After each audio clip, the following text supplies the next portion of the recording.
Buksan po natin ang Biblia sa mga awit 86 verse 5. Sapagkat ikaw, Panginoon, ay mabuti at mapagpatawad at sagana sa kagandahan ng loob sa lahat ng tumatawag sa iyo. Panginoon, maraming salamat sa gabay mo at kaligtasan, at sa panahong ito hindi mo kami pinabayaan. Binigyan mo kami ng kalusugan. Tunay ka, Panginoon, na napakabuti mo sa bawat isa sa amin. Naway hindi ka magsawa at hindi mo kami bibitawan, Panginoon, sa kabila ng aming pagkukulang at pagkakasala. Maraming salamat, Panginoon. Binabalik po namin sa iyo ang papurit pagsasalamat sa pamamagitan ng iyong anak na si Jesus at sa aming Panginoon at sa tagapagligtas. Amen.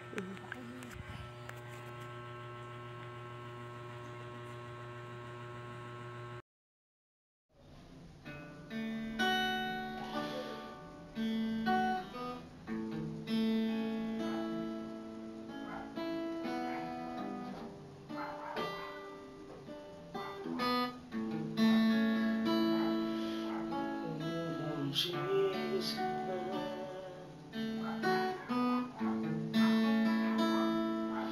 oh,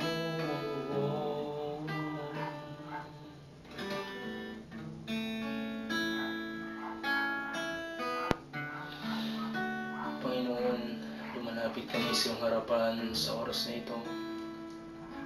Kami po ay nagpapakumbaba sa iyong banal na trono, Panginoon, at inaasam, Panginoon Lord, ang banal mong presensya. Salamat, Panginoon, sa lahat ng kabutihan mo sa iyong mga buhay. Sa mabuti at sa masama, Panginoon, sinabi mo sa iyong salita na karapat-dapat namin pasalamatan ka, Panginoon. Sapagat, Lord, meron kang dahilan sa lahat ng bagay, Panginoon. Meron kang magandang bagay, Panginoon, na ginagawa sa iyong mga buhay, Panginoon. Lord, kumilos ka sa umagang ito. Kumilos ka sa aming mga buhay. Kumilos ka, Panginoon, sa bawat pag-aawit namin sa iyong harapan. Maranasan namin, Panginoon, ang iyong banal na presensya. Alam mo, Panginoon, ang puso namin, Lord, nauuhaw, Panginoon. Nauuhaw sa yakap mo, Panginoon. Nauuhaw sa banal mong presensya, Panginoon. Pinupuri ka namin, O God, sa oras na ito. In the name of Jesus, O God. Amen. Oh, Jesus.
Kaluwalhatian, buong karangalan, ang kapangyarihan mo'y walang katulad.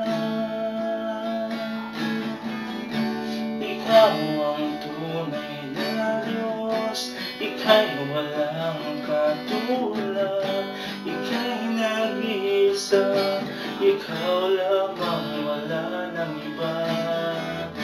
Sa'yo ang aming awit, hinggil ng aming tinig, isisigaw sa buong mundo. Kadakilaan mo.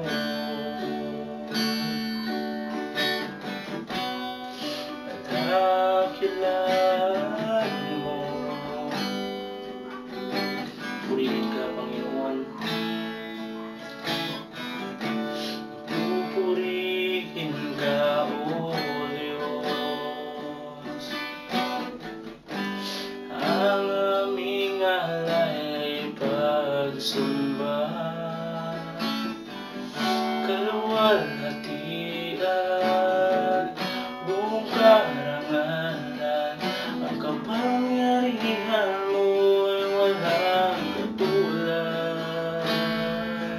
Purihin ka, Lord, pupurihin ka, O Diyos. Ang aming alay ay pagsamba, kaluwalhatian, buong karangalan, ang kapangyarihan mo ay walang katulad. Ikaw ang tunay na Diyos, ika'y walang katulad, ika'y nag-iisa, ikaw lamang, wala nang iba. Sa'yo ang aming awit, dinggin ang aming tinig, isisigaw sa buong mundo. Ikaw ang tunay na Diyos, ika'y walang katulad, ika'y nag-iisa, ikaw lamang, wala nang iba. Sa'yo ang aming awit, dinggin ang aming tinig, isisigaw sa buong mundo. Ikaw ang tunay na Diyos, ika'y walang katulad, ika'y nag-iisa, ikaw lamang, wala nang iba. Sa'yo ang aming awit, dinggin ang aming tinig, isisigaw sa buong mundo, isisigaw sa buong mundo, isisigaw sa buong mundo, ang kadakilaan mo, ang kadakilaan mo, o Jesus, kadakilaan.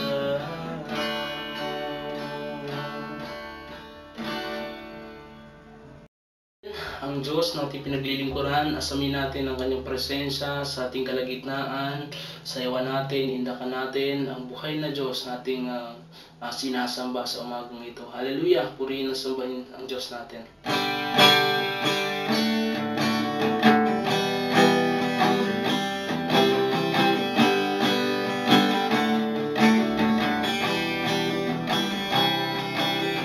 Ako ay narito ngayon, asam-asam presensya mo'y muling maranasan. Ako ay narito ngayon, nananabik na makita, luwalhati ng iyong mukha. Sumasayaw na nga, sa galak tumatawa, nananabik na makita, hindi mong pabisita. Panginoong Jesus, malayang malaya ka, baguhin mo ang buhay ko, ito'y iyong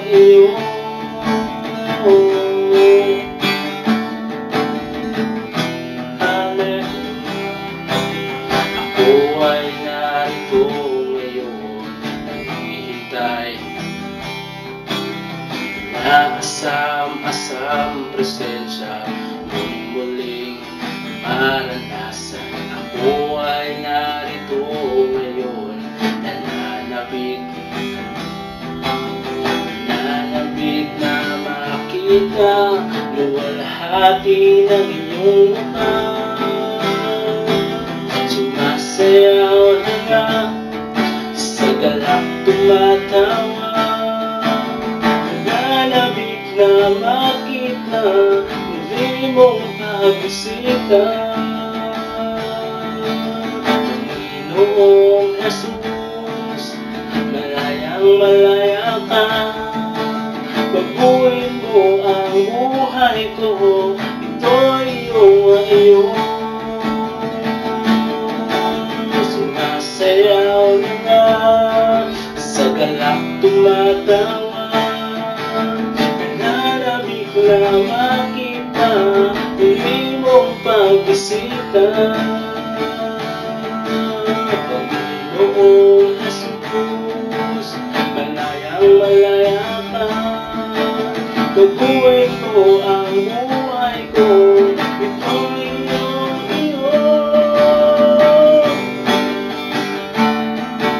Hallelujah, hallelujah.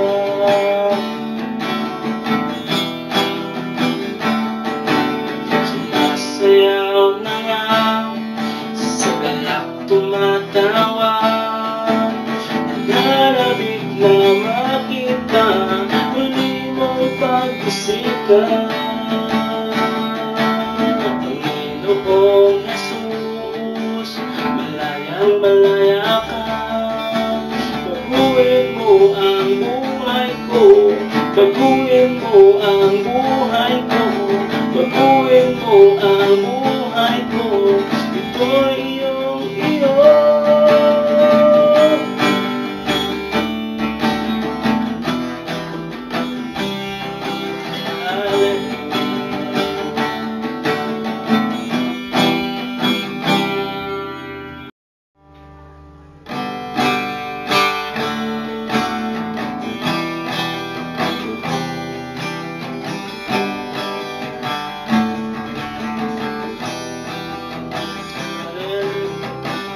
sa bawat umaga na kay ganda, simula mapuri sa Kanya, itaas ang kamay at umawit ka. Sa bawat araw na nagdaraan, Panginoon, Ikaw ang dahilan sa lahat ng ligaya at bawat ngiti. Mula sa labi kong nagpupuri, mula sa labi kong nagpupuri. Jesus, sa buhay ko'y Ikaw ang nagbigay ng kulay, wala sa'yong may papantay. Jesus, sa buhay ko'y Ikaw kumilos at bumabay, wala sa'yong may papantay.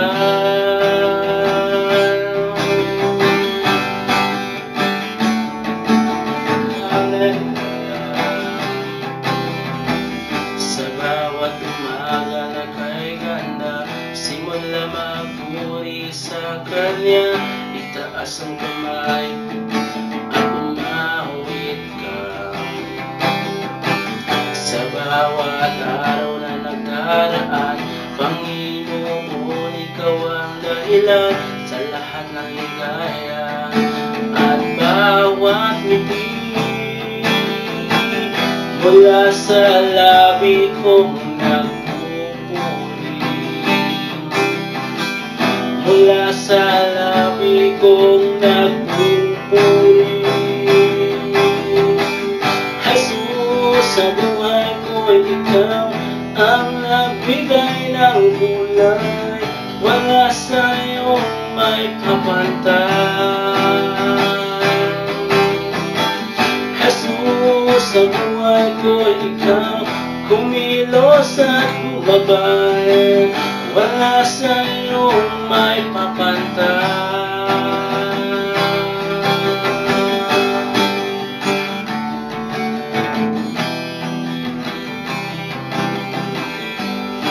Hallelujah. Salamat, salamat sa iyong ginawa. Salamat sa iyong ginawa.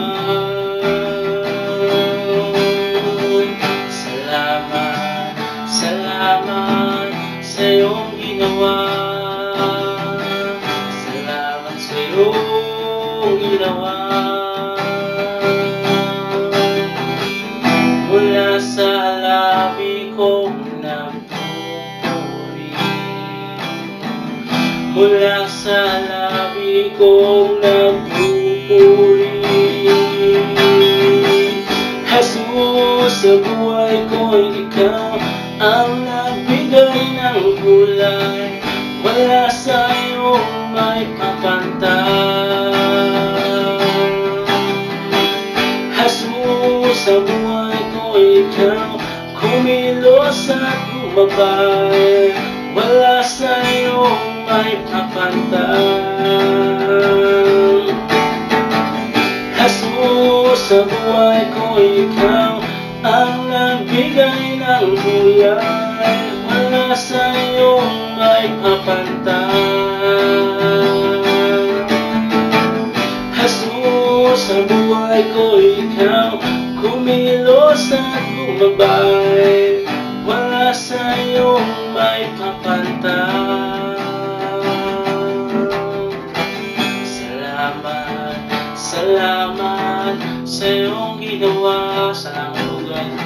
Salamat sa iyong ginawa. Salamat, salamat, salamat sa iyong ginawa. Salamat sa iyong ginawa.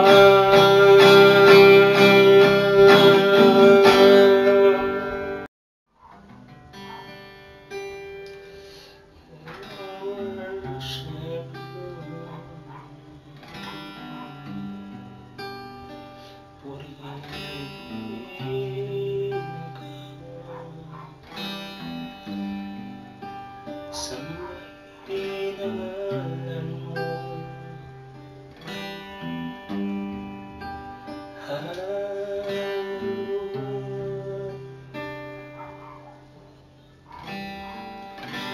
Mayroon lamang ako sa libong buhay, hindi pagkakait lahat sa'yo'y bigay. Gayon pa man sa'kin nag-iisang taglay, ilalaan bawat saglit upang ibigin ka nang walang humpay. Mayroon lamang, Lord.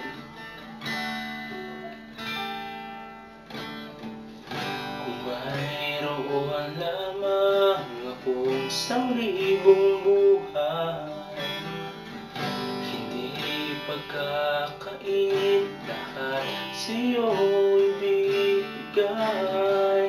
Gayon pa man sa'kin nag-iisang taglay, ilalaan bawat saglit upang ibigin ka nang walang humpay.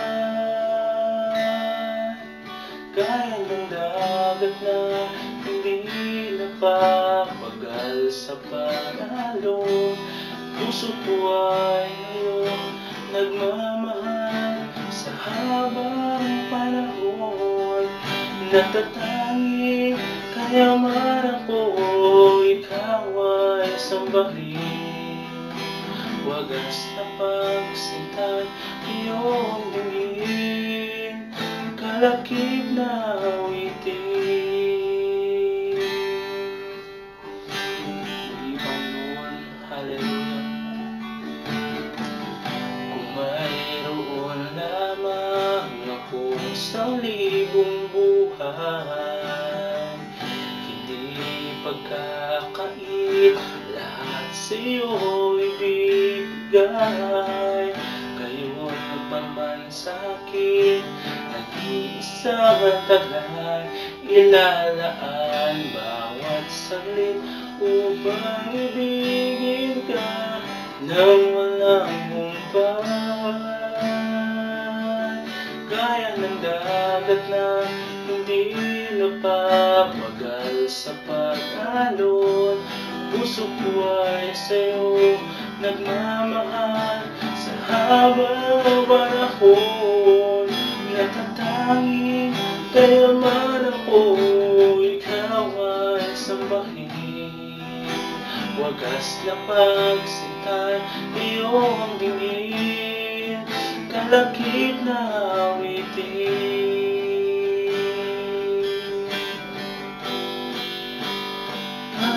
dagat na hindi napapagal sa pag-alon. Puso ko ay sa'yo nagmamahal sa habang panahon. Natatanging nayaman ako, ikaw ay sambahin. Wagas na pagsitan, iyong lingin, kalakip ng witing. Gaya ng dagat na hindi napapagal sa pag-alon. Puso ko ay sa'yo nagmamahal sa habang panahon. Natatanging nayaman ako, ikaw ay sambahin.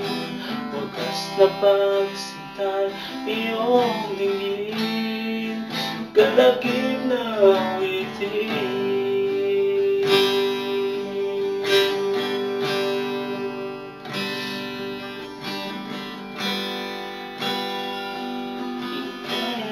Dagat na hindi napapagal sa pag-alon. Puso ko ay sa'yo nagmamahal sa habang panahon. Natatanging nayaman ako, ikaw ay sambahin. Wagas na pagsitan, iyong dinggin, kalakip na witing.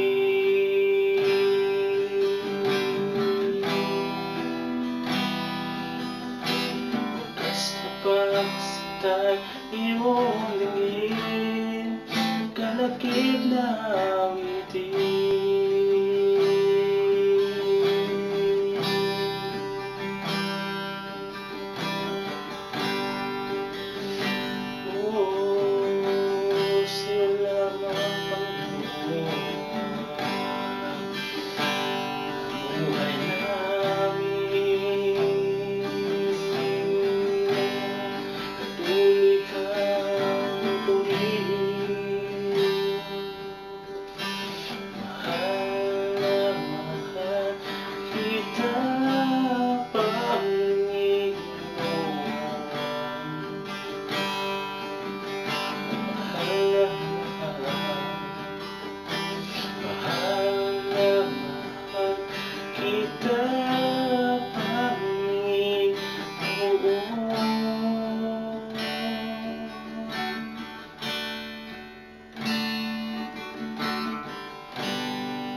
Salamat, Panginoon.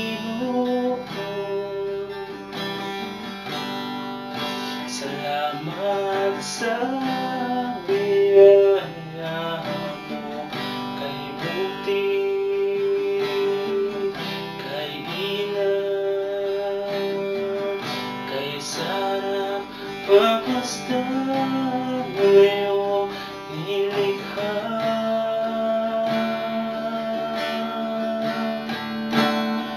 Sa tuwing itik, sa tuwing iiyak, sa bawat pagkilos at pagsaham mo, kulang ang salita upang maihayag aming pagkamangha sa binigay mong himala.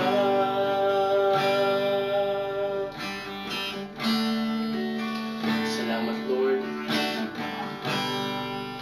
Salamat, Panginoon. Salamat sa biyaya mo, kay buti, kay inam, kay sarap, pagmasdan ng iyong nilikha.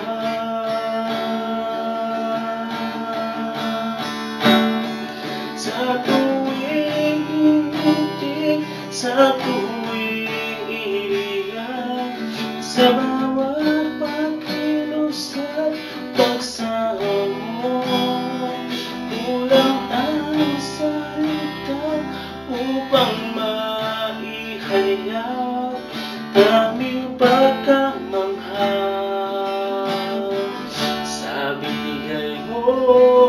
himala.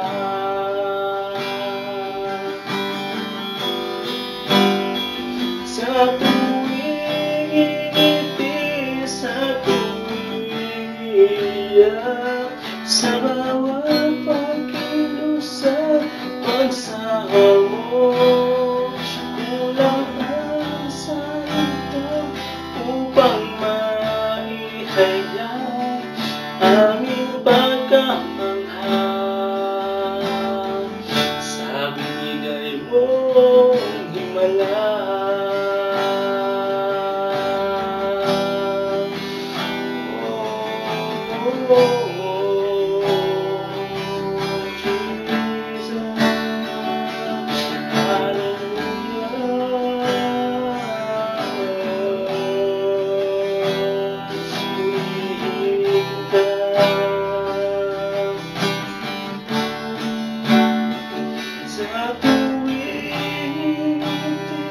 Sa tuwing iiyak, sa bawat pagkilos at pagsaha mo, kulang ang salita upang maihayag aming pagkamangha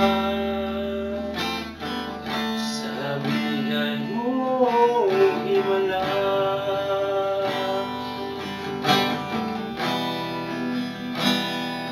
Aming pagkamangha sa binigay mong himala.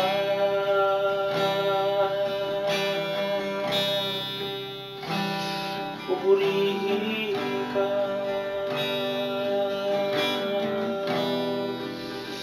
hallelujah,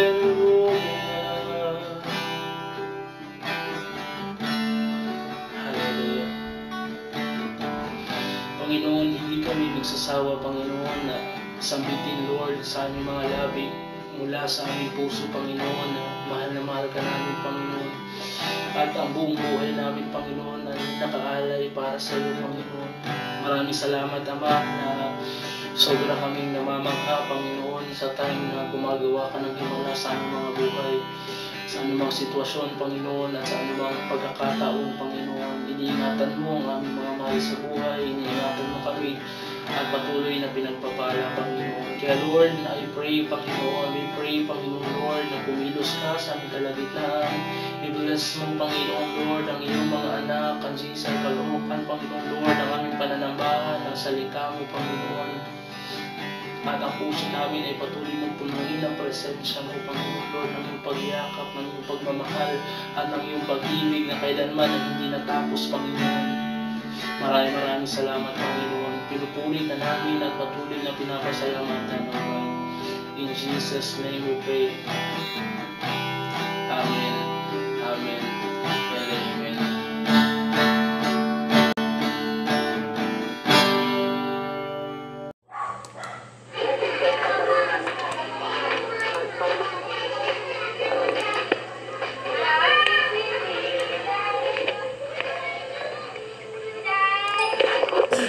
Papasalamat ako sa Lord kasi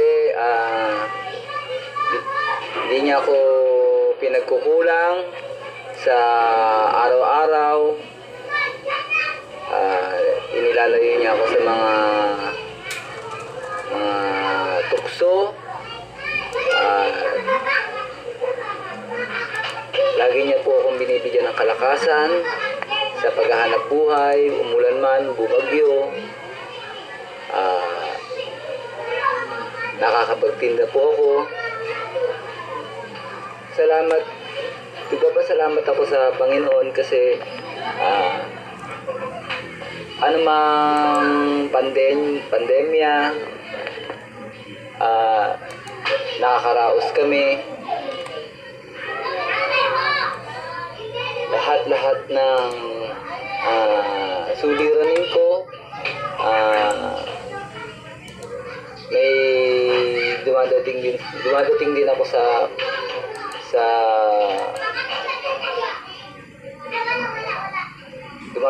sa mga oras na iniisip ko yung mga babayarin ko, mga bayad sa ilaw, tubig, pero pag dinudulog ko kay Lord, ang lahat ng yun na pumapalabog sa isip ko, nawawala. Maraming salamat sa Panginoon. Lagi niya po akong binibigyan ng karunungan, katalinuhan sa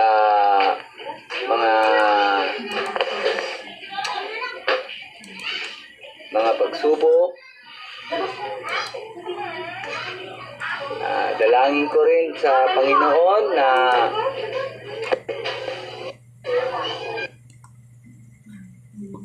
ilayo kami sa mga mabibigat na pagsubok at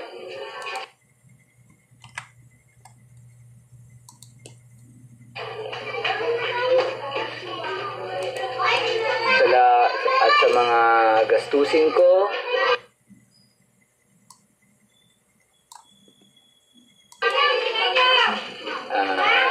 Ang lahat ng mga suliranin sa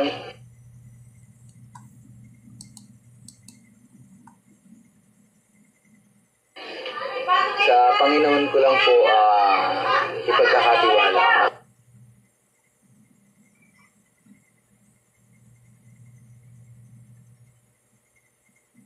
Maraming salamat po sa Kanya at lalong-lalo na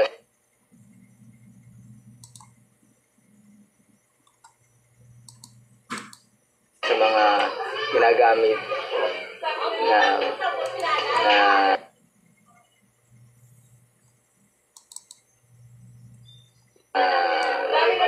lingkod ng Diyos.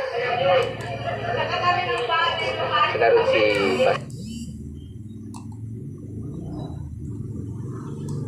Pastor, sila Brother Rodel, at lahat ng mga church mates ko. Marami po salamat sa inyo. Sana nasa mabuti kayong kalagayan. Maraming salamat.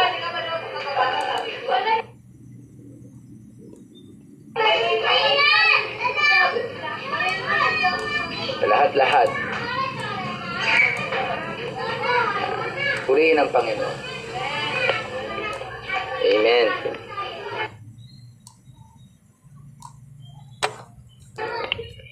Okay na.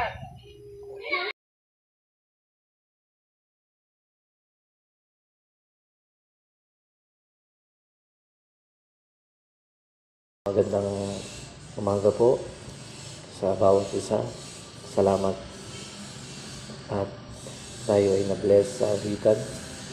Ngayon naman tayo po ay dumako sa ating pag-aaral ng banal na salita ng Diyos sa pamamagitan ng pagbubulay-bulay niya sa kanyang salita. At sa araw na ito ay inaanyahan ko po kayo na ang bawat isa na tayo ay magbukas sa aklat ng bago tayo manalangin. Tayo po ay magbukas sa aklat ng Pangalawang Hari, chapter 20, verse 2. Sabi dito, bumaling si Haring Hezekias paharap sa dingding at nanalangin. Tayo po ay yumuko at nanalangin. O Diyos na dakila sa lahat, salamat sa pagkakataong itong muli na makapagpahayag ng iyong banal na salita sa bawat isa. Tanging samahan mo po kami sa aming pakikinig. Hindi lamang po ang takapakinig ang makaturuan, hindi ng iyong lingkod na ito'y patuloy na may pamuhay. Samahan mo po ako, Panginoon, sa hanggang sa pagtatapos ng gawain ito, O Diyos, na mapuspos kami ng iyong banal na salita. Salamat, ikaw ay nasa aming kalagitnaan ngayon. Ikaw ay aming itinataas, dinadakila sa iyong pangalan, Panginoong Jesus. Amen. So, ito yung about sa storya na nangyari. Storya na nangyari po kay Haring Hezekias. Si Hezekias po ay isang panglabing-dalawa po siyang hari ng Israel. Pagkatapos po ni Haring Akas, si Ezekias po ang pumalit kay Haring Akas, at mababasa po natin ito sa aklat po ng pangalawang hari. At makikita natin kung gaano naging tapat itong si Ezekias sa ating Diyos. Siya po ay naglingkod. Ang kanyang istorya, kung mababakrit po natin kung mababasa po natin sa Biblia, itong si Haring Ezekias ay after ng pamamahala ng kanyang amang si Akas, Haring Akas ng Israel, ay siya po ay naging kalugod-lugod kay Yahweh, sapagkat lahat ng mga dambanang Diyos-Diyosan na tinayo ng kanyang amang si Akas ay pinasira niya ito, at siya ay naglingkod sa Panginoon. Kaya lahat ng ginagawa ni Akas ay ni Haring Ezekias ay naging kalugod-lugod sa Diyos. Pero sa pagkakataong ito, dito sa verse na binasa natin, ito yung part na binigyan siya pinahintulutan ng Diyos na siya ay magkaroon ng isang matinding pagsubok sa kanyang buhay. At ang pagsubok na ito ay nagkaroon siya ng karamdaman. Nagkaroon po siya ng matinding karamdaman. At nung siya ay dinalaw ng isang propeta na si Propeta Isaiah, siya po ay, itong si Ezekias po ay pinuntahan ni Propeta Isaiah sa kanyang kaharian, sa kanyang palasyo, at sinabi ni Propeta Isaiah sa kanya na ito ang pinapasabi sa iyo ni Yahweh. Sinabihan siya na siya ay malapit ng hindi na magtatagal ang kanyang buhay, at hindi na siya gagaling sa kanyang karamdaman, siya ay malapit ng mamatay. So nasyak po ito si Haring Ezekias sa sitwasyon na narinig niya mula sa isang lingkod ng Diyos na ipinapasabi po ito ng ating Diyos na si Yahweh na kanyang pinaglilingkuran. Gano'ng kasakit yun. So ilang days o ilang buwan, ilang months na siyang nagsasuffer doon sa kanyang karamdaman. Hindi naman na-mention sa Bible kung ano yung karamdaman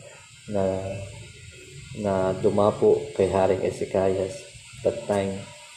Pero nung isa lang ibig sabihin, wala nang lunas doon sa kanyang karamdaman na yon. Ibig sabihin, yung sakit ni Ezekias po ay hindi po ito nagagamot, at wala nang lunas, at pwede na ito yung kamatay. Kaya matinding bigati, matinding pinagdadaanan o pagsubok ang pinagdadaanan ni Haring Ezekias. Bagamat siya ay naglingkod ng may katapatan sa Diyos, ngunit dumating pa rin ang pagpapahintulot ng pagsubok na ito para sa kanyang buhay. Minsan tayo mga Kristiyano, alam natin sa buhay natin mga Kristiyano, talagang minsan talagang pinagdadaanan natin ang mga pagsubok na yan, trials na yan sa buhay natin. Minsan akala na ang buhay ng Kristiyano ay akala natin ay masayang tunay o ano. Tandaan natin na namumuhay pa rin tayo sa mundong ito, at tayo iba nga lang ang ating pinagkaiba sa kanila dahil meron tayong Kristo sa puso na nasasandigan. Pero tayo pa rin ay dumadaan pa rin sa mga problema at pagsubok sa pamilya, pagsubok sa financial, o iba-ibang sitwasyon ng pagsubok na pinagdadaanan natin, like sa buhay ni Ezekias. Ngunit dito, habang binabasa ko itong word, pinag-aaralan ko ang sitwasyon na nangyari kay Ezekias, ay merong nakita ko dito napalitaw ko dito yung revelation. Lumitaw dito yung revelation dito na na merong nais ipabatid ang Panginoon kay Ezekias nga na merong nais ipabatid sa kanya. Bakit niya pinagdadaanan yung pagsubok na yun sa kanyang buhay. Parang may same sila meron silang pagkakaparehas ni Job. Si Job ay pinahintulutan din ng Diyos na magdanas ng pagsubok nung siya ay sinubok ni Satanas. Sa tindi nawala ang lahat sa kanya, ngunit sa huli naman, dahil sa kanyang pagiging matatag at kailanman hindi niya sinumpa ang Diyos at hindi siya tumalikod, ay pinrovide lahat ng Panginoon, yung lahat ng nawala sa kanya. So tayo, bilang mananampalataya, dadaanan talaga natin yung mga trials na yan sa ating buhay personal o sa buhay ng bawat isa. Ngunit sa bawat trials na yan, may pinapahintulutan ng Diyos sa atin. Ito yung nagbibigay ng matinding aral sa atin. Minsan, gagamitin itong isang testimony para sa mga magiging isang kalakasan din sa mga taong nagdadaan din ng parehas din natin pinagdadaanan. Maraming naging inspiration dito ni Ezekias, maraming si Job, may napagdaanan nga nito ni Job, yung ganong matinding pagsubok. So ito pang nakakalungkot isipin, no? Nagsasuffer na nga si Haring Ezekias, no? Si Haring Ezekias nagsasuffer na nga siya doon sa karamdaman, sa sakit na yon. Pinuntahan pa siya ng lingkod ng Diyos at sinabihan pa siya, ni-rebuke pa siya na oy, Haring Ezekias, itong pinapasabi ni Yahweh, wala nang kagalingan ang karamdaman mo yan at malapit ka nang mamatay. Sanong ganong kasakit yun. So, kumbaga, andun yung faith mo andun yung pananampalataya mo na gagaling ako, Lord. Ikaw yung kalakasan ko, ikaw yung kagalingan ko. Biglang malalaman mo pa sa lingkod ng Diyos na itong pinapasabi ni Yahweh na wala nang kagalingan sa karamdaman mo. Talagang parang sinakluban si Haring Ezekias ng mundo sa kanyang narinig na iyon sa isang lingkod ng Diyos na si Propeta Isaiah nga. Kaya alam mo, ano yung ginawa ni Haring Ezekias dito sa sitwasyon na iyon. Alam mo, sa nakita ko, at ito yung ating topic ngayon na makikita nyo sa ating screen habang binabasa at pinag-aaralan ko yung buhay ni Ezekias about doon sa matinding pagsubok na pinahintulutan ng Diyos na dumating sa kanya. Isa lang ang nakita ko doon na isituro ng Panginoon sa buhay ni Haring Ezekias. Kung magbabakrid tayo doon sa kanyang istorya o history, sa kanyang mga nakaraan, si Haring Ezekias ay walang makatalo sa kanya. Sa isang punong hari at magaling na hari. Pero nang nagkaroon ng entry point si Satanas para pakialaman siya at pwedeng sabihin ni Satanas muli ang Diyos. Tignan mo, yang si Ezekias na yan, yung Haring Ezekias na yan.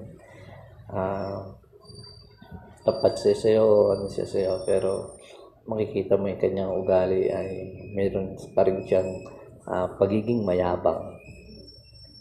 Pwedeng yun ang ginamit ni Satanas na pwedeng maging bala niya para kausapin niya ang Diyos at hamunin niya ang Diyos na isang araw pag dumating yung na magkasakit yan, tamaan ng sakit yan, maghirap yan, isusumpa ka rin ng Haring Ezekias na yan. Kaya ang topic natin ngayon, church, ay ang kapangyarihan ng pagpapakababa sa harap ng Diyos. Ito yung kapangyarihan ng pagpapakababa sa harap ng Diyos. Dami ang kapangyarihan neto church pag tayo ay nagpakababa sa harapan ng Diyos. Basahin natin yung istorya.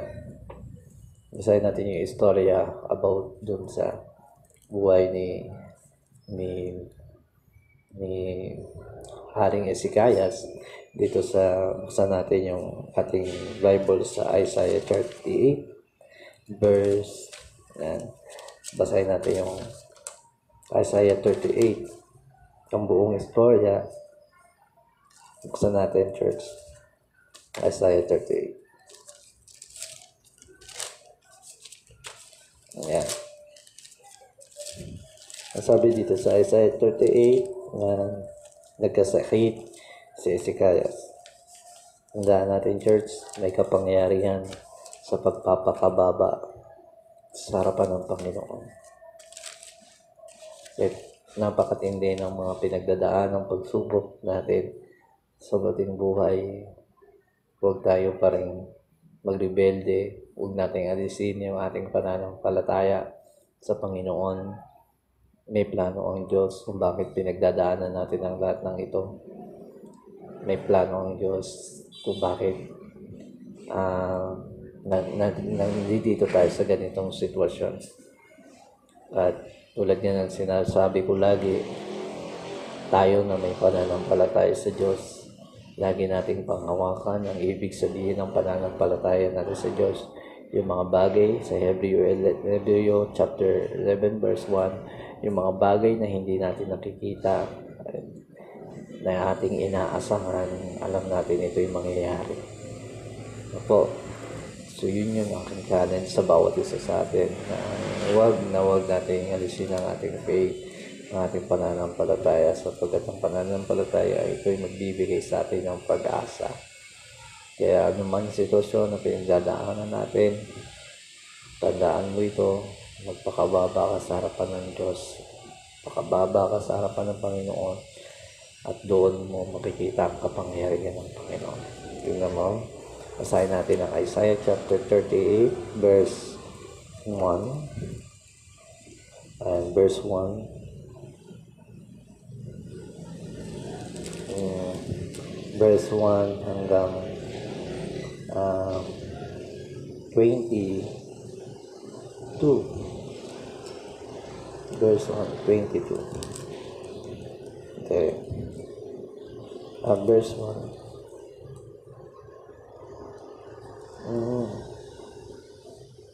Sige, basahin po natin. Nang panahong iyon, nagkasakit ng malubha si Ezekias. Kaya siya dinalaw ni Isaiah na anak ni Amos. Sinabi niya sa hari ang utos na ito ni Yahweh, ipatawag mo ang iyong sambahayan, gawin mo na ang iyong mga huling habilin. Tignan mo, napakatindi. Sapagkat hindi ka nagagaling, sapagkat hindi ka nagagaling,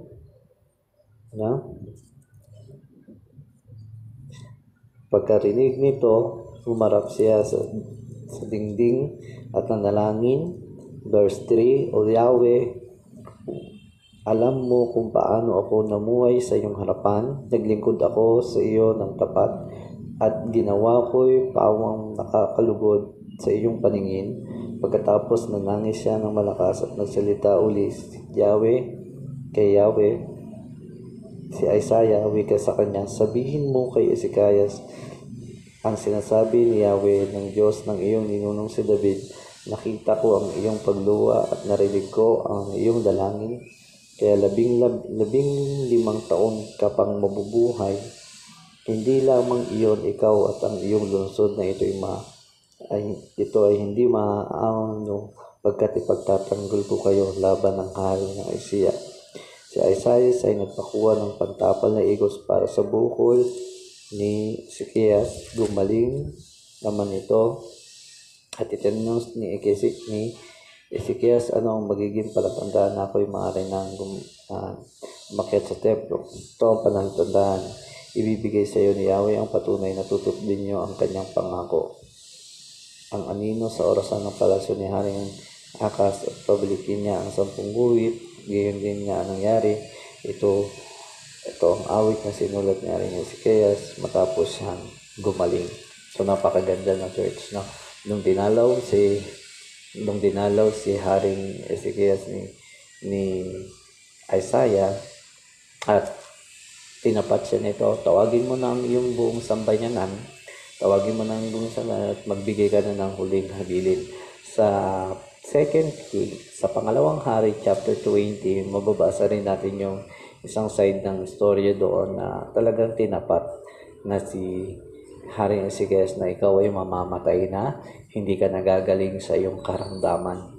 At dito naman sa part ng Isaiah, nabasa nga natin, ipatawag mo na ang iyong buong sambayanan sapagkat magbigay ka na ng huling mong habilin sapagkat ikaw ay hindi nagagaling sa iyong karamdaman. Pero alam mo, isa sa pinakamagandang attitude, character na ginawa ni Ezekias dun, church, at doon ako nahamon at na-challenge dito. Sabi ko, Lord, grabe kung paano si Haring Ezekias ay nagpakababa sa iyong harapan. Agad na bumaling si Ezekias sa pader at nanalangin siya at tumangis siya ng tumangis, nagpakababa sa harapan ng Diyos. At sinabi niya, Panginoon, naglingkod ako sa iyo at dindiling ito yung mga ginawa kong katapatan sa iyo. Ngayon sa pagkakataong ito, nagpapakababa ko. So lahat ng klase ng prayer na sinabi ni Haring Ezekias sa Diyos upang magpakababa siya, talagang yung kanyang ang kanyang pagiging hari, talagang inubad niya yung kanyang pagiging hari dahil wala siyang pwedeng may pagmalaki sa harapan ng Diyos. Maaari kung iba yun, kung yun ang kalooban niya ng Diyos, mas mabuti pang matay, mas mabuti pang ganun minsan. Minsan may mga ganong katwiran pa yung mga matitigas ang puso at ayaw magpakababa sa Panginoon. Ngunit si Haring Ezekias ay talagang pakababa. Church na yung pinapoint ko dito. Alam nyo, every time na makakaranas tayo ng mga trials o pagsubok sa ating buhay, laging tayong huwag natin questionin lagi ang Diyos. Dahil sa masama at mabuti na nangyayari sa ating buhay ay mayroong plano ang Diyos. Katulad niyan, last na share ko na hindi natin kayang nung Wednesday, hindi natin kayang abutin ng kaisipan ng Diyos. Hindi natin pwedeng pangunahan kung ano yung mga nais niya. Ang nais lang natin ay mag-flow lang tayo sa mga pwedeng nangyayari. At ang isa pang kundi yung manahimik, mag-flow lang tayo, magpakababa lang tayo, gawin lang natin kung ano yung paraan ng pagpapakababa natin sa Panginoon. Kaya itong nangyari kay Haring Ezekias, ginawa niya yung part niya na magpakumbaba sa Panginoon. Lord, hindi lingid sa iyo yung mga paglilingkod ko, hindi lingid sa iyo. Ito, nagdanas ang kalooban ni noon, halo-halo na kasi may sakit pa siya, tapos mamamatay na siya. Hindi niya, wala na siyang ibang tanging pag-asa kundi yung magpakababa sa harapan ng Panginoon at itaas niya ang Diyos na Lord, alam niyo yung puso ko kung paano pa ako dapat maglingkod sa iyo. Ano bang gagawin ko para makabawi pa sa iyo? Parang napakaaga naman, Lord, kukunin mo na agad ako. Parang ganun. Ito na ba yung punishment sa mga nagawa kong pagkukulang sa iyo? Pero alam mo, sa pagpapakababa ni Ezekias, doon napakalaki ng kapangyarihan ng pagpapakababa natin sa harapan ng Diyos. At doon naibaling, nandoon, church, yung iniba ng Panginoon yung sitwasyon ni Ezekias. Ano ang nangyari? Habang papalayo na si Propeta Isaiah, biglang nagsalita. Nangusap ang Diyos kay Propeta Isaiah na bumalik ka doon at sabihan mo Haring Ezekias na narinig ko ang kanyang dalangin, nakita ko ang kanyang pagpapakababa sa harapan ko, at sabihin mo sa kanya na siya ay gagaling na sa kanyang karamdaman at bibigyan ko pa siya ng 15 taon na dugtong na buhay. Tingnan yung blessing, church. And then sabi pa, ibibigay ko pa sa kanya yung pagkatagumpayan doon sa pagsakop niya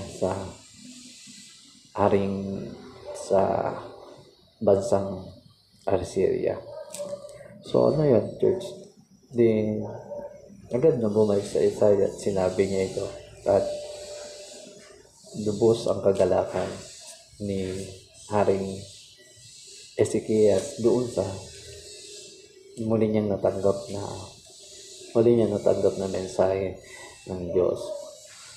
Minsan kumikilos ang Diyos sa mga panahon na parang wala na tayong aasahan, na parang ang gulo-gulo na ng sitwasyon, na parang sinusubukan tayo sa ating sariling desisyon. Sinusubukan tayo sa sarili nating desisyon. Desisyon ba natin ang mananaig o yung desisyon ng Diyos? Kaya tandaan natin, dapat sa mga panahon na pinagdadaanan natin, mga pagsubok tayo, manaig pa rin ang desisyon ng Diyos.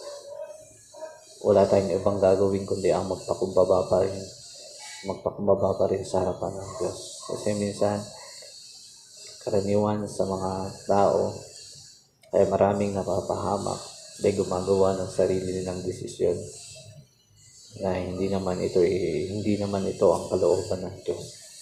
Kaya nga doon sa sinabi ni Apostle Paul sa mga taga-Korinto, chapter 10 verse 13, ang sabi doon, tandaan nyo to, wala pang pagsubok na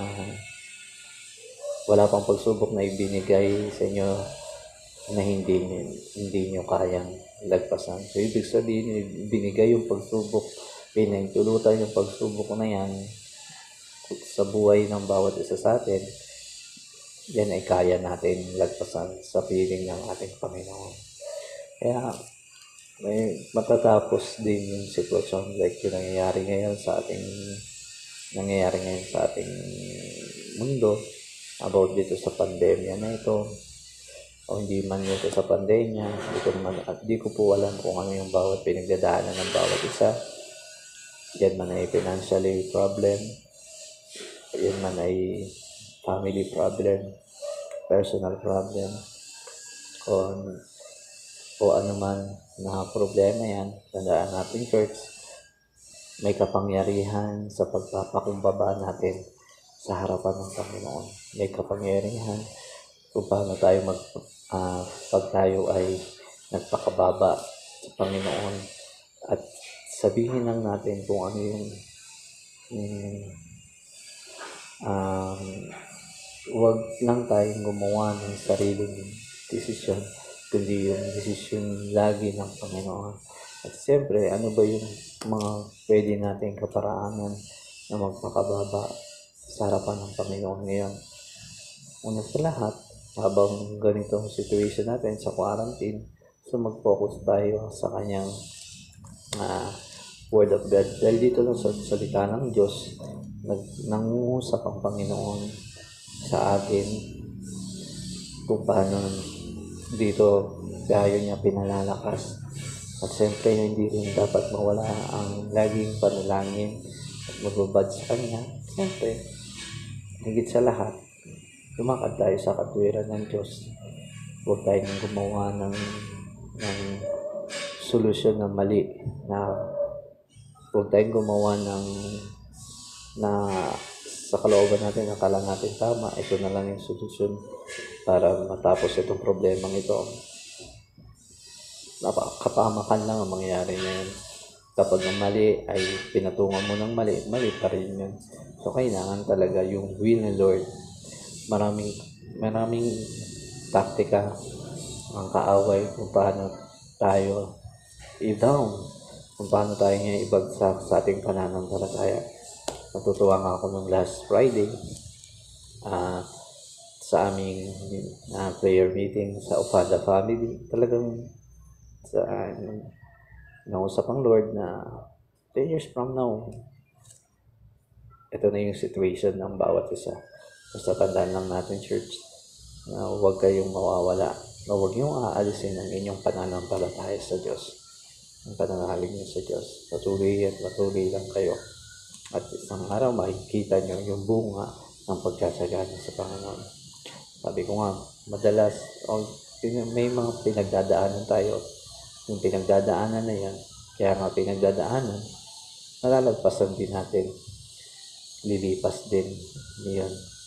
At kakaibat na ng buhay natin mananampalataya na may mga problemang darating. But praise God, dahil advance tayo, dahil may Diyos tayong kakampi sa mga pagsubok na pinagdadaanan natin. Kawawa yung mga gumagawa ng sariling paraan at hindi nila ibinibigay sa Panginoon. So, ang purpose ng Lord sa nangyari kay Haring Ezekias, yung makita lang ng Diyos yung pagpapakababa niya. Like nung nangyari kay Job. Mas matindi pa nga pinagdaanan ni Job. Halos iniwan siya ng kanyang pamilya, namatay ang kanyang mga anak, at nagkaroon pa siya ng matinding sakit. Pero isa sa pinakamagandang sinabi na ni Job, nung mga nangyayari pa rin yung kaguluhan sa kanya, sabi niya, ubad akong dumating dito, ubad din akong babalik sa Panginoon. Ibig sabihin, wala akong pwedeng ipagmalaki, kundi sa Diyos pa rin ako dapat magpakababa. So tayo, sa ating sa buhay natin, ay isa sa pag pinagdadaanan natin ng mga trials, magpakababa tayo sa kaparaanan ng sa lahat. Ngayon sinasabi ko, itong salita ng Diyos at manalangin at lumakad sa kanyang katwiran. Huwag na tayong tumulad kay Jacob na namuang nung siya ay matapos na yung kanyang nung siya ay matanda na, nabanggit niya nga doon sa parao na napakaikli lang ng buhay ko, pero punong-puno ng mga kabiguan. Kasi bakit? Pag-aaralan mo yung buhay ni Job, talagang ni Jacob, yung buhay ni Jacob, wala siyang ibang ginawa kundi yung makipagmatigasan sa Diyos, makipagbuno sa Diyos. Ito yung sinasabi ng Lord, ito naman yung ginagawa niya. At tuloy, hindi niya na-enjoy.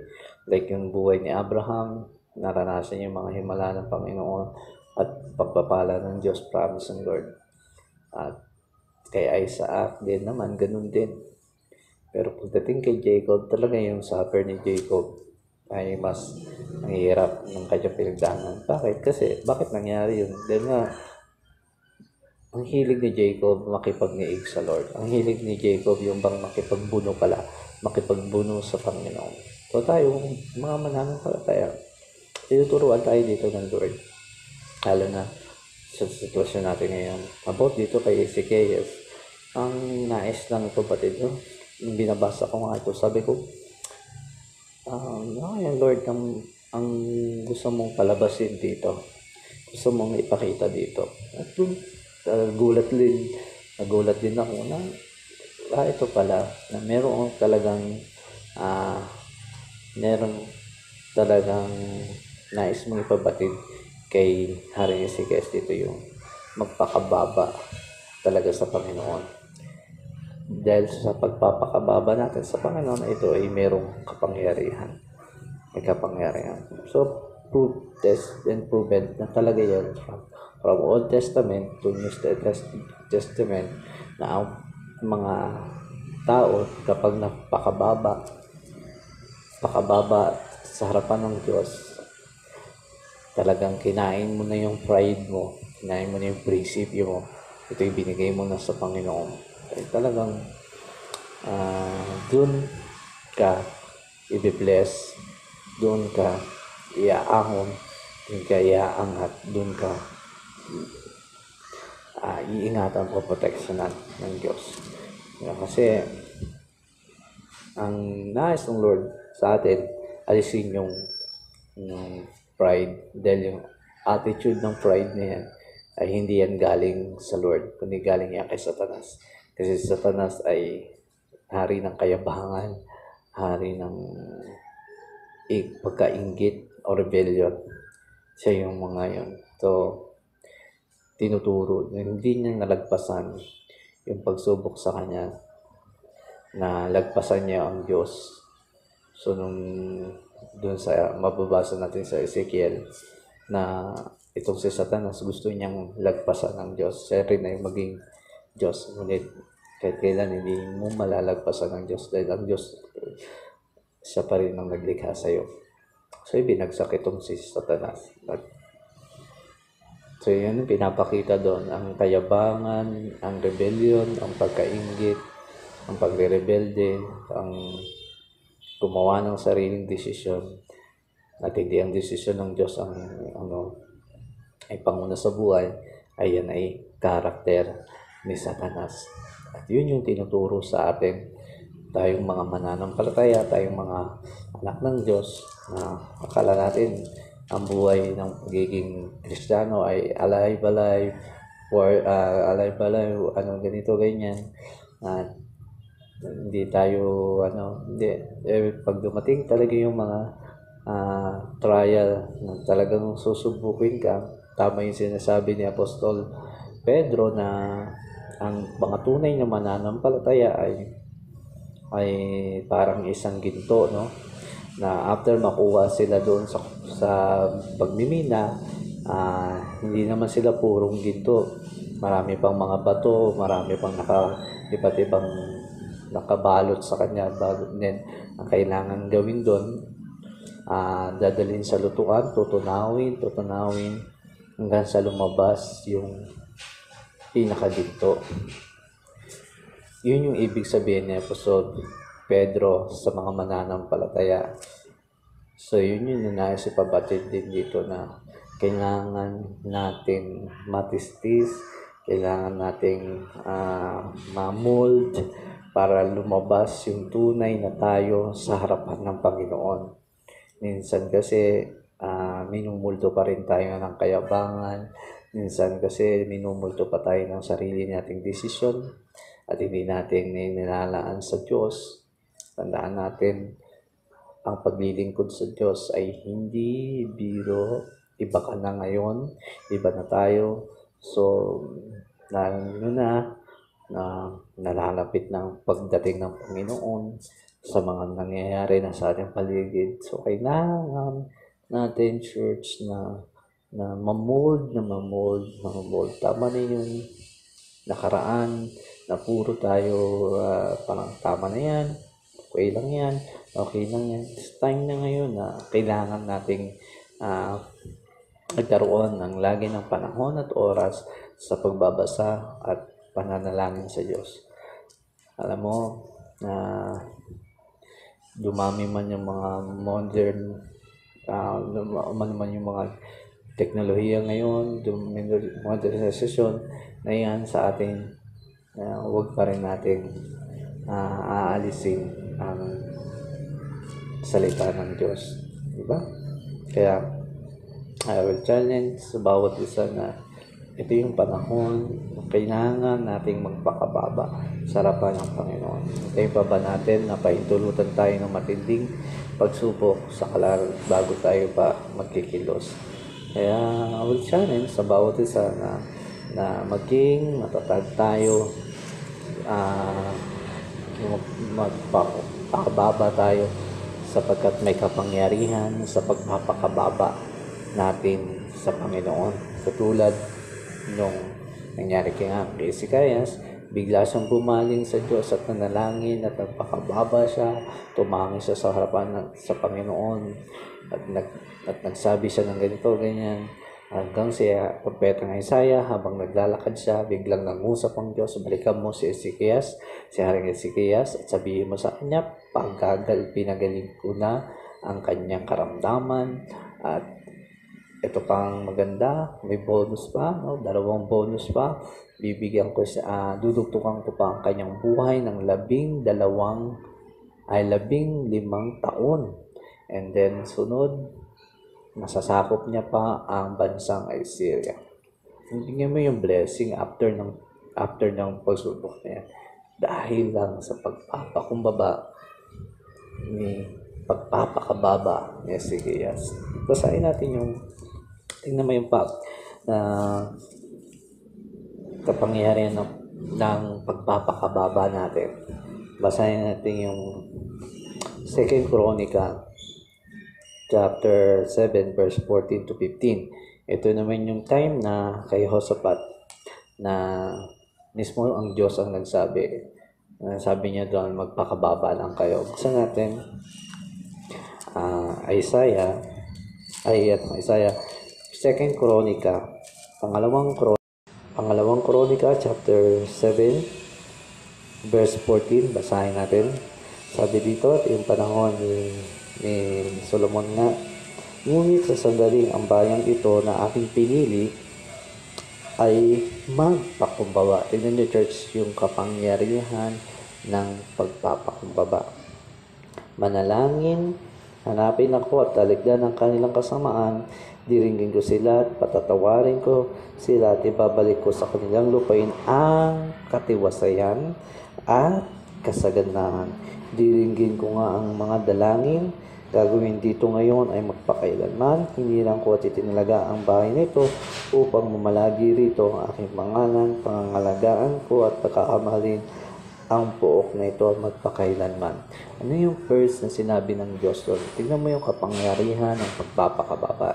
Ang sabi doon, ngunit sa sadaling ang bahay ito ay pinili ko at magpakumbaba. Doon, church, di ba? Napapansin natin anong pangako ng Diyos kapag nagpakababa ang bayang ito, sabi ng ganun. Ang laki ng bagay talaga ng magpakababa tayo sa Panginoon. Napakalaking gagawin ng Diyos. Kasi ang nais lang ng Lord na ibagsak mo yung pride mo. Wala tayong ibang asahan talaga kundi ang ating Diyos. Minsan, ako nasasabi ko minsan nasasabi ko sa akin sarili, nasabi ko, Lord, nagpapakababa ako sa Kanya, pero dumarating pa rin sa point na may mga pride pa rin ako. So, and I pray na dapat kung ipanalangin yun, alisin ang pride na yun, at kailangan kong laging magpakababa sa harapan ng Diyos kasi mahirap na, no? Saka gusto kong maramdaman ang kapangyarihan ng Diyos sa pamamagitan ng pagpapakumbaba at pagpakababa. Kaya will challenge sa bawat isa na hindi biro ang paglilingkod natin sa Diyos. Alisin natin yung pride natin, alisin natin yung mga prinsipyong mali, alisin natin yung mga desisyon na pwedeng, yung sarili nating desisyon na pwedeng ikapahamak na lahat. Kundi tanging laging, you will be done, Lord. Kaya ngayong prayer ni Jesus Christ doon sa Gethsemane, sabi niya doon, not my will, but your will be done. So, hindi ang kalooban ko maganap, kundi ang kalooban. So, ganun din tayo. Hinahamon tayo na ang Diyos sa ating buhay, na laging kalooban ng Diyos ang maganap at hindi yung kalooban natin, yung sariling desisyon natin. So, paano ba natin malalaman yun? Siyempre, before yun, paano natin malalaman yung kalooban ng Lord? So, basahin mo lang yung Romans chapter 12, verse 1 and 2. Nang sabi doon na mag-iba kayo ng isip, huwag kayong umayon sa takbo ng sanlibutan ito, Sa gayon, mabatid nyo kung ano yung kalooban ng Diyos. So, ano ibig sabihin doon? So, ang kaisipan mo kundi puro kaisipan ng makalangit at hindi ang kaisipan ng mundo. Huwag kang umayon sa takbuhin ng mundong ito at makikita mo yung kalooban ng Diyos. Diba? So, napakaganda ng sinabi niyo doon na patatawarin na once na nagpakumbaba ang bayang ito o nagpakababa ang bayang ito, ano yung pangako ng Panginoon? Patatawarin. Lilinisin ka sa yung mga kasalanan. Magiging matiwasay. At ang lahat ay pangangalagaan. At ibabalik ang kasaganahan. So, yun yung kapangyarihan ng pagpapakumbaba. At yun yung inais na pabatid kay Haring Ezekias. So, tested and proven natin talaga na ang pagpapakababa ay napakalaking kapangyarihan na pwedeng kumilos at gumawa ang Diyos. Kaya, iba na ang sitwasyon ngayon, church. Kailangan na natin iwanan na ang isuko na yung mga ginagawa pa natin makamundong gawain. Iba na ang sitwasyon ngayon. At maaari, ipanalangin natin na tayo makalaya na sa mga bagay pang hindi natin na isusungko sa harapan ng Diyos. Kasi once na dinali tayo ng tulad ng pagsubok na ni kaya ba nating magpatuloy pa sa Panginoon? Kaya ba natin makayanan ba natin ito? Diba? Kung ang kaisipan mo ay puro baka mundo, magdidesisyon ka talaga ng sarili mo, hindi yung kalooban ng Diyos. So, nakakalungkot isipin, hindi ka magiging isang magandang patuto, mapapahamak pa ang pananampalataya mo. Masisira pa ang magandang plano sa iyo ng Diyos. Kaya ang challenge na ito na yung time na hindi ako magsasawa lagi na sabihin sa bawat isa, kahit ganito ang sitwasyon natin, pursige tayo na magpursige na makipag niig lagi sa Diyos, na lumakad sa katwiran sa kanyang kalooban at hindi ang ating kalooban. Huwag na tayong tumulad kay Jacob na lagi nakikipagbuno, kaya tuloy ang kanyang buhay ay napakasalunod. And then, sinabi din dun sa Proverbs chapter 22 verse 4, o sa kawikaan, ito rin yung isang kapangyarihan ng pagpapakababa. Puntahan natin yung kawikaan chapter 22 verse 4. Malaking bagay talaga sa buhay natin ang pagkakaroon ng pagpapakababa natin sa ating Panginoon. At ito'y may kapangyarihan na kung paano niya tayo tugunin, tulungan, bigyan ng katiwasayan sa kanyang harapan. Sa natin, 22 verse 4, ang pagkatakot kay Yahweh at ang kapakumbabaan o pagpapakababa, tingnan nyo, sabi doon, ay nagbubunga ng yaman. So, blessing. Pag nagpakababa ka sa Lord, talagang mo talaga sa Lord ng lahat. Nandoon yung bunga ng kayamanan. And then, at buhay na tatlo doon yung promise pag nagpakumbaba ka. Sinabi dito, nagbubunga ng, number 1 is yaman. Pangalawa, second is buhay. Hahaba pa yung buhay mo katulad ng buhay ni Ezekias na dinagdagan pa ng Diyos ng 15 years. Enjoy mo ba yung buhay mo? Sabi ng Diyos. And then, karangalan.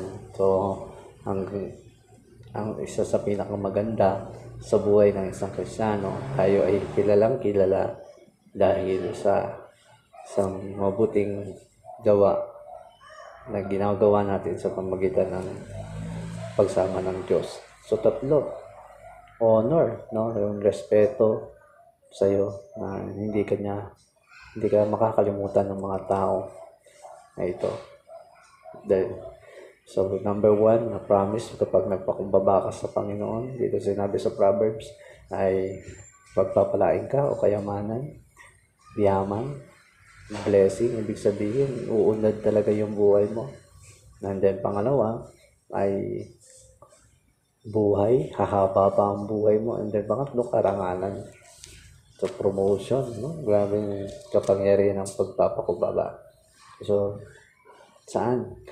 Kailangan pa natin laging magpakubaba, magpakababa sa harapan ng Panginoon. The last church ay yung James chapter 4 verse 10. Ito yung very powerful talaga ang magpakababa sa Panginoon. Huwag ka nang makipagbuno pa. Kung ano yung mga pinapasuko sa iyo ng Diyos, isuko mo na. Hanggat maaari, alisin mo na yung mga bagay na yan. Galit, puot, o pagkawala sa hudo, bisyo man yan, o ano man mga hindrance na para hindi makakilos ang Diyos sa'yo, isuko mo na at magpakababa ka sa Kanya dahil merong biyaya at pagkakaloob sa iyo ang Diyos sa pamagitan ng iyong pagpapakababa. So, force natin. Hindi lang tayo ang tinuturuan dito, hindi ako rin. Yan, every hour, sinasabi ko, Lord, ano yung pagkukulang ko, ano man yung mga nagagawa kong pagmamalaki sa iyo, o yung decision na mali na ginagawa ko, Lord, sinusuko ko sa iyo. You will be done, not my will, but your will be done. Lagi. Kaya, I will challenge na ito yung time na magpakababa tayo sa harapan ng Panginoon. And last, Santiago chapter 4 verse 10. Santiago chapter 4 verse 10, ang sabi dito ay,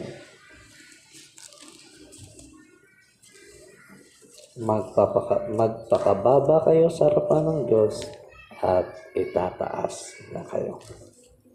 Diba? Napakaganda. Mula doon kay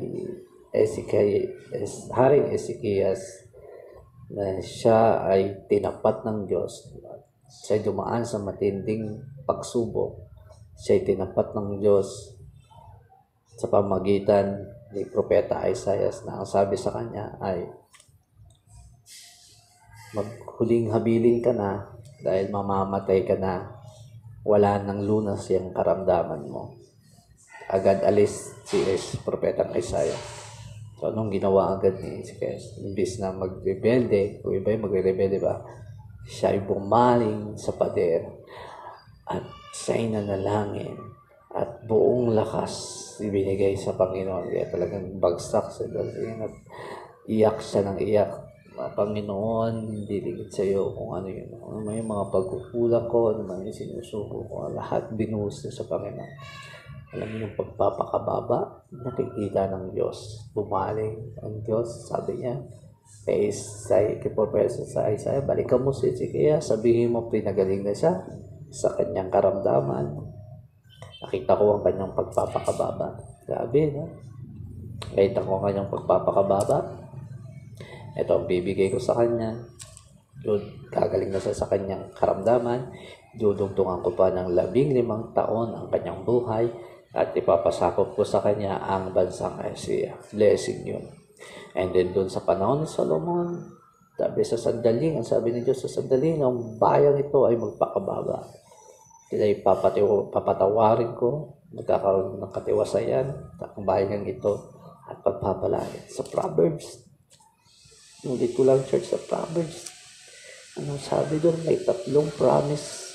Ang pagkatakot kay Yahweh at ang pagpapakumbaba sa harapan ni Yahweh ay ito'y magbubunga ng yaman, buhay, karangalan. At ang last, ang sabi doon, kapag nagpakumbaba at nagpakababa kayo sa harapan ng Diyos, kayo ay kanyang itataas. Purihin ang Panginoon sa araw na ito. Ang awit challenge o hamon ko sa bawat isa, huwag na tayong makipagbuno pa sa harapan ng Lord. Magpakababa tayo. Siyasatin natin ang ating sarili. Lord, ano yung mga pagkukulang ko? Bakit nangyayari ang bagay na ito sa pamilya namin, sa personal na buhay ko? Tulungan mo ako, Panginoon. Makita ko yung mali at magpakababa ako sa iyo. Upang o Diyos, tanging kalooban mo lang ang maganap at hindi ang kalooban ko. At pag nakita ng Lord, ang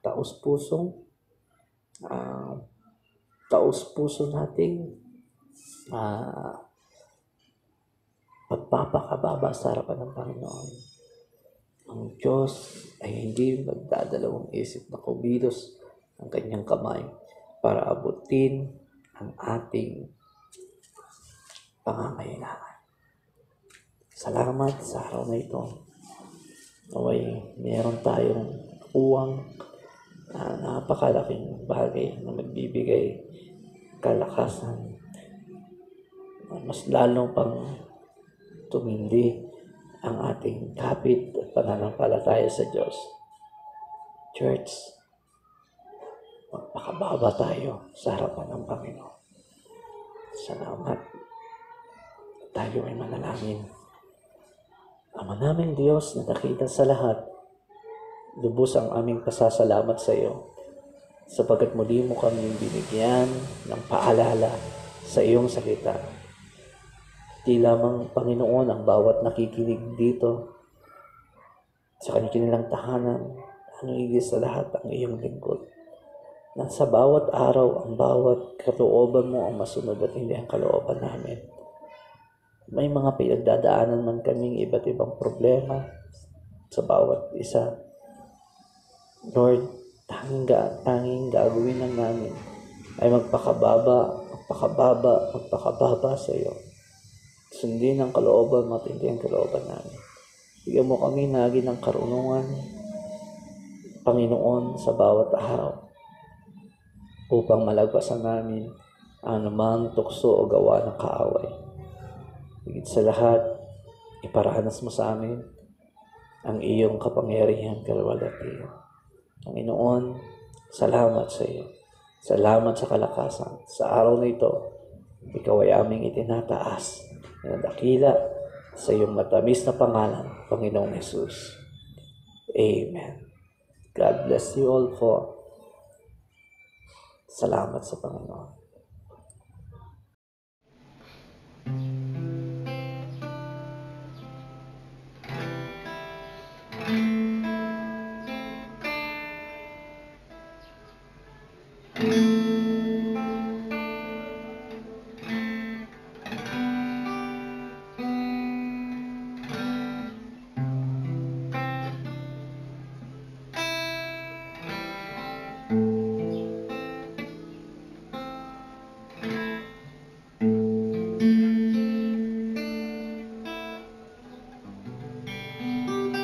Worship you, Lord. Dami ko inasam, mapalapit sa iyo upang di na mawalay pa at malayo sa iyo.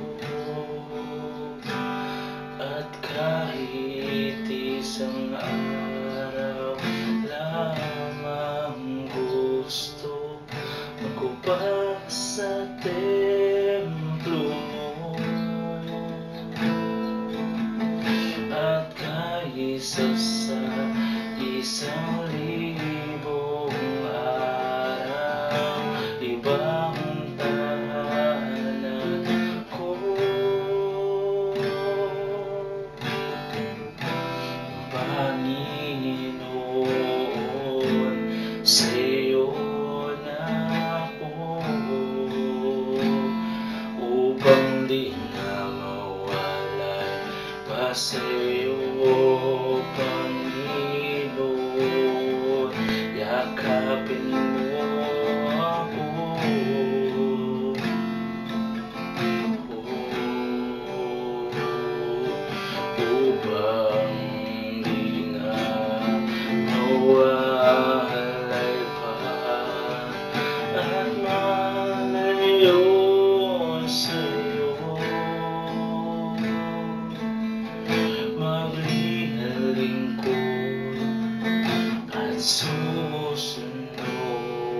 sa'yo.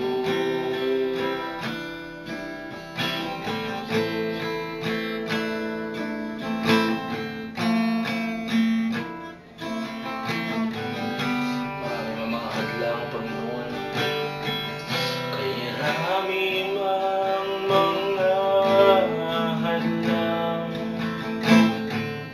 mapalapit sa'yo. Maraming mga hadlang, O God, kay rami mang mga hadlang mapalapit sa'yo. Ay akin ang pipigilin, mapalapit lang sa'yo. At kahit isang araw lamang gusto ko pa sa templo mo. At kahit sa isang libong araw, ibang tahanan ko.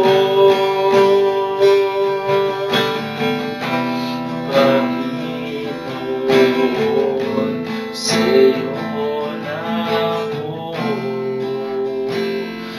upang di na mawalay pa sa'yo. Panginoon, yakapin mo ako.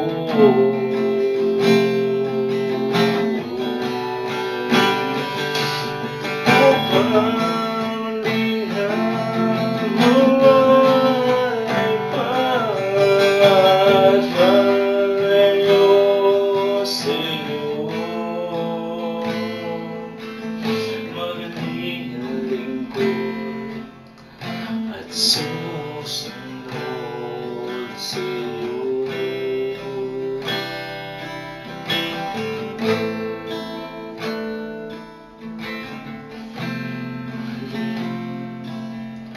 At susunod sa'yo.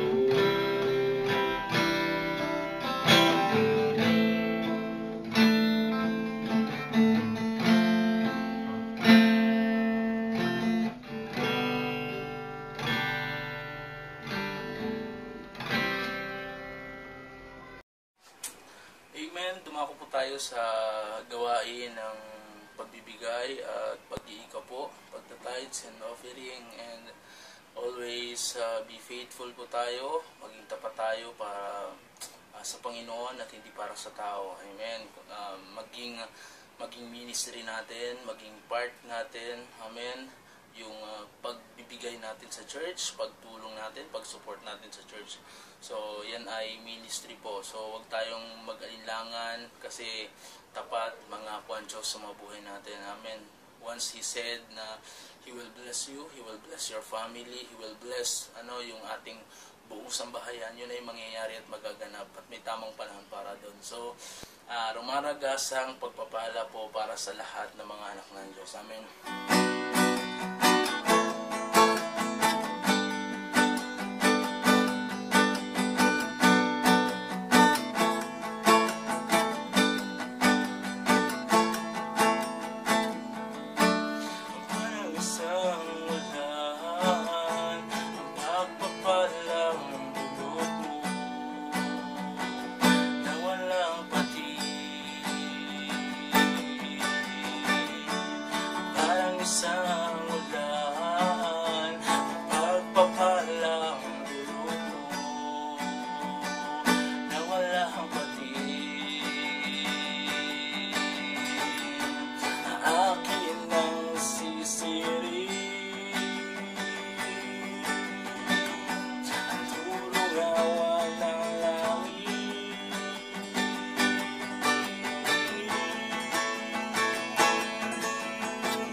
Akin ang sasaluhin ang magpapalang buhat sa langit, buhat sa langit.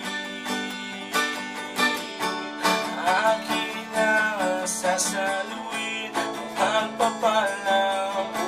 sa langit, buhat sa langit. Aalihin, aalihin, aalihin.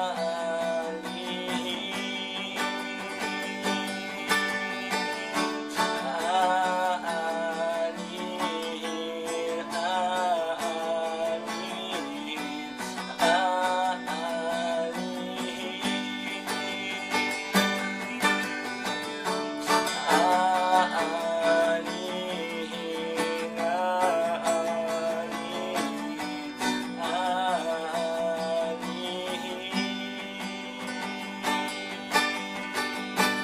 ang pagpapala. Amen. Let us pray for our tithes and offering. Hallelujah. Ama namin banal na makapangyarihan sa lahat, O God, inilalapit namin sa iyo, Panginoon Lord, ang katapatan ng iyong mga anak. And I pray, Panginoon Lord, na patuloy mo silang i-bless, patuloy mong i-bless, Panginoon Lord, ang bawat ginagawa nila para sa iyo, Panginoon Lord. Salamat, Panginoon, at tulad ng pangako mo, you will bless them, Panginoon Lord, all of them, Panginoon, ng siksik, liglig, at umaapaw pa, Panginoon Lord. Ito'y patunayan mo, Panginoon, sapagkat ito'y pangako mo sa iyong mga anak. I-bless mo, Lord, ang buong JCR family at lahat ng mga miyembro ng JCR. In Jesus' name, Amen. Amen. So, announcement po tayo. Ang ating scripture po by next week po ay mula pa rin sa Kabataan. Amen. So, galing sa Bulacan. Ito ay si Ruela Almogi. So, siya ang scripture natin. Amen. Mula sa Kabataan. At ang ating patotoo naman ay mula sa ating Kananayan. Ito si Sister Jane Cagasa. Amen. So, yun lang po. By next week po yan. Patuloy lang po tayong mag-pray hanggang sa matapos po ang pandemya, hanggang sa matapos po yung nararanasan nating lockdown. Then bumalik lahat sa normal. So, praise God, by the glory of God, meron ng vaccine. So, ibig sabihin, napakalapit na natin sa tagumpay. And yan yung bunga ng pagpipray natin, yan ang bunga ng pagtsatsaga natin, yung bunga, amen, ng ating paghihintay. Amen. Sa Diyos may pag-asa kasi, may pag-asa talaga sa Diyos. So, napakalapit na po. So, hintay lang tayo and still pray and pray and pray. At higit sa lahat yung pagproteksyon ng Diyos sa ating mga buhay. And this coming Friday po, amen, ay babalik na ulit tayo. Okay, magsisimula isang ikot na ulit tayo dun sa pang Friday prayer natin. Amen. So, magsisimula ulit tayo sa Garcia and Gagasa family. Isi-set up po namin ito ng Sabado para kompleto yung buong pamilya. So, Saturday ng gabi ay nandyan po kami sa Garcia and Gagasa family this coming Friday. So, God bless you all at patuloy kayong ingatan ng Diyos at patuloy na pagpalain. Hallelujah. Amen. Hallelujah. Itaas po natin ang ating mga kamay. O Diyos na dakila sa lahat, salamat sa iyong kadakilaan. Sa pagkakataong ito, lubos po ang aming pasasalamat sa iyo sapagkat muli na namang natapos ang buong isang linggong ito, Panginoon, sa aming gawain. Muli kami haharap sa isang linggo na naman. Tanging dalangin namin muli ang iyong pagsama, paggabay, pag-iingat, pagpapala sa amin. Ikaw, O Diyos, ay patuloy namin itinataas na dakila, pagpalain mo ang bawat pamilya na nasa iyong harapan ngayon. Na ngayon ay walang ibang inaasahan kundi ikaw, O Diyos. I-bless mo, tibus mo ang iyong masagalang pagpapala, pag-iingat, paggabay.